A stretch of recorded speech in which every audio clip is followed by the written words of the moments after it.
YouTube channel में उपस्थित सभी को मेरा नमस्कार। आज का विषय है फलों के राजा आम। आम के बारे में कुछ जानकारी करने का।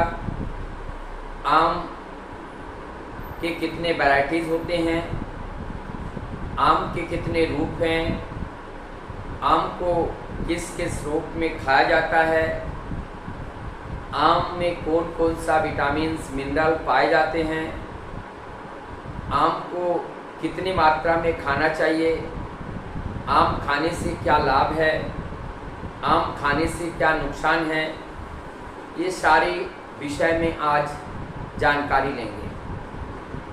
मैंगो आम जो है बहुत ही सुस्वादु फल है और ये मैंगीफेरा इंडिका इसका साइंटिफिक नेम है। नाम अलग अलग जगह पे आम का जो प्रचलन है वो अलग अलग जगह के अलग अलग नाम हैं। दशहरी आम, नेंगड़ा, इस तरह से एक आम आते हैं अल्फांसो।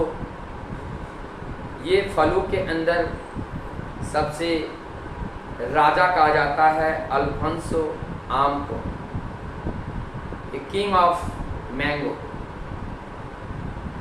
और इस आम को फलों का राजा ही क्यों कहा जाता है? क्योंकि इसके अंदर सबसे ज़्यादा लाभकारी गुण इसके अंदर हैं, इसीलिए ये फलों का राजा कहा जाता है।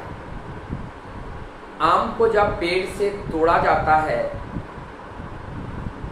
उनके जो वृंत हैं, वृंत से एक तरह सा लैक्टेशन सीक्रेट होते हैं और वो लैक्टेशन हमारी बॉडी में कहीं पे भी लग जाए तो वो घाव उत्पन्न करती है। और ये लैक्टेशन पूरी तरह से अगर नहीं झड़ते हैं या अगर आम के अंदर रह जाएं तो ये गर्म होता है और जिससे हमारे शरीर में फोड़ा फुंसी निकालने का चांसेस रहता है। आम गुठलियों की दाम, ऐसे मुहावरे भी इसका है। जब इसकी गुठली है उस समय में भी आम के अनेकों रूप अलग अलग बना करके हम लोग भोजन के रूप में लेते हैं। आम का अचार बनाया जाता है, आम की चाशनी बनाई जाती है, आम का सिरका बनाया जाता है, आम के अनेक तरह का व्यंजन कहिए, अनेक तरह का इसका रूप दिया जाता है। और इसके बाद जब ये पकता है, पकने के बाद इसके अंदर से जो खटास है, जो खट्टा है, वो दूर हो जाता है और स्वाद से भर जाता है। मार्केट में साधारणतः जिस आम को हम लोग देखते हैं, अधिकांश आम कार्बाइड से या इथाइलिन नामक केमिकल से इसे पकाया जाता है। और जब केमिकल से पकाया जाता है, केमिकल्स की मात्रा उसके अंदर प्रवेश भी कर जाती है। इसीलिए ज़रूरत है आम को मार्केट से लाकर बेकिंग सोडा में डुबो कर रखना चाहिए, जैसे सोडियम बाइकार्बोनेट। इसमें डुबो कर रखने से, इसे धो लेने से आम के अंदर रुका हुआ जो इथाइलिन है, जो टॉक्सिन है, वो निकल जाता है, जिससे नुकसान कम होता है। आम के अंदर 270 कंपाउंड लगभग पाए जाते हैं। आम की वैरायटीज की अगर बात करें, 1000 से ज़्यादा वैरायटीज आम के पाए जाते हैं। हमारे भारतवर्ष में 10 से 15 तरीके का वैरायटीज हमारे भारत में पाए जाते हैं। भारतीय आम विश्व स्तर के बाजार में बहुत ही अच्छा माना जाता है, बहुत इसका महत्व है। आम जब खाएं, साथ साथ कुछ फल हैं जिस फल को नहीं खाना चाहिए, जैसे संतरा हो गया, मौसमी हो गया, केला और नींबू। इसमें अगर संतरा, मौसमी और नींबू में देखें तो इसमें विटामिन सी इसमें पाए जाते हैं। आम में भी विटामिन सी पाए जाते हैं। यहाँ पर केला और बताया गया, ये 4 फ्रूट को आम के साथ नहीं लिया जाता है। कारण ये है, आम जब हम लेते हैं, आम का जो डाइजेशन करने का एक तरीका अलग होता है। संतरे, मौसमी, नींबू, केला इसका अलग होता है, इसलिए डाइजेशन में प्रॉब्लम आ सकती है, इसलिए इसको नहीं लिया जाता है। कैलोरीज की बात जहाँ तक आती है, 100 ग्राम आम खाने से हमें 60 कैलोरीज एनर्जी प्राप्त होता है। इस आम के अंदर विटामिन सी, विटामिन ए की मात्रा, कैरोटीन्स की मात्रा भी पाए जाते हैं, और जिस वजह से हमारी आँख के रेटिना के ऊपर या आँख की जो प्रॉब्लम्स हैं, उस प्रॉब्लम्स को ठीक करने के लिए आम भी बहुत लाभदायक है।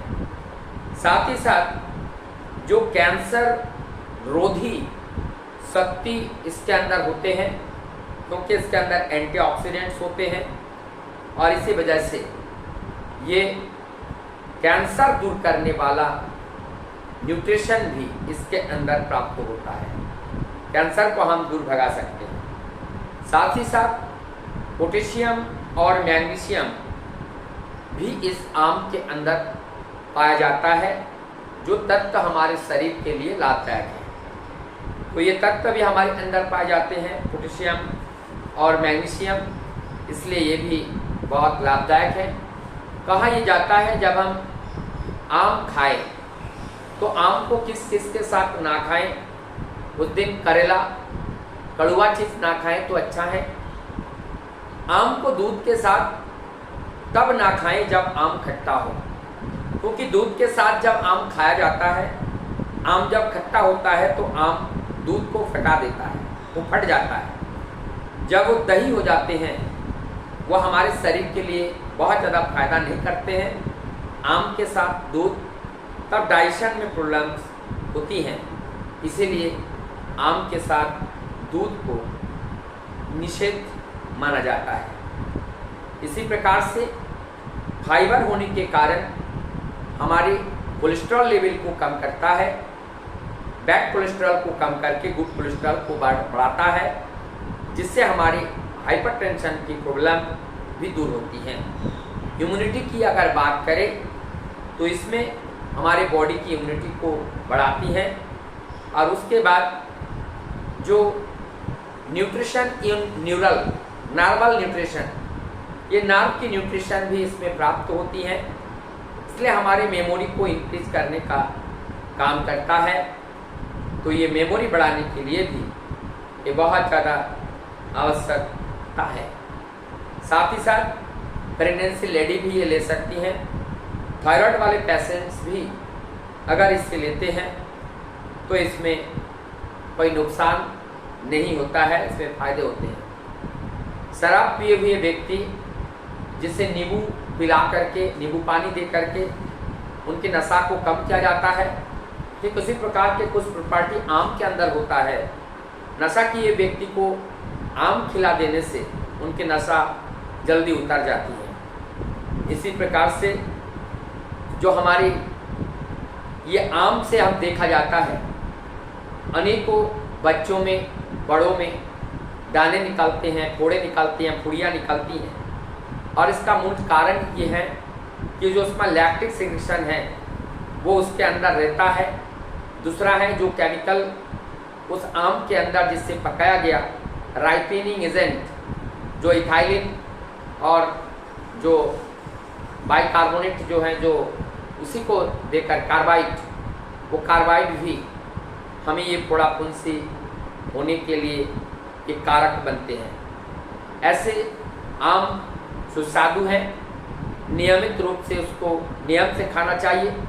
कोई भी वस्तु चाहे वो कितना भी अच्छा हो, ज़्यादा मात्रा में अगर हम लेते हैं वो नुकसान निश्चित तरीके से करता है।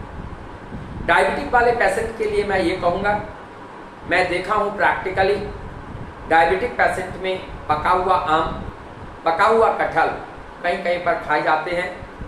ये दोनों शुगर को बढ़ाने के लिए अहम भूमिका निभाती हैं।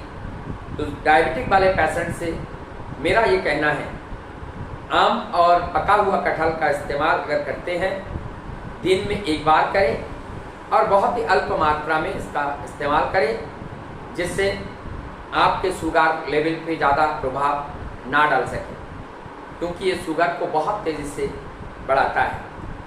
ये कुछ बातें थी जो हम लोगों के जीवन में जानकारी होना अत्यंत ज़रूरी समझा, इसलिए मैंने ये सारी बातें आप लोगों के समक्ष रखने का प्रयास किया। आशा करता हूँ आप लोगों को ये बातें अच्छी लगी होगी। अगर ये बातें अच्छी लगी तो आप इसको लाइक कीजिए, सब्सक्राइब कीजिए, ज़्यादा से ज़्यादा अपने रिश्ते नाते के पास शेयर कीजिए। और मैं डॉक्टर दीपंकर मंडल, मैं आज के वीडियो को यहाँ विराम देते हुए आप सबकी सुस्वास्थ्य की कामना करते हुए मैं पुनः आप सबको नमस्कार ज्ञापन करता हूँ।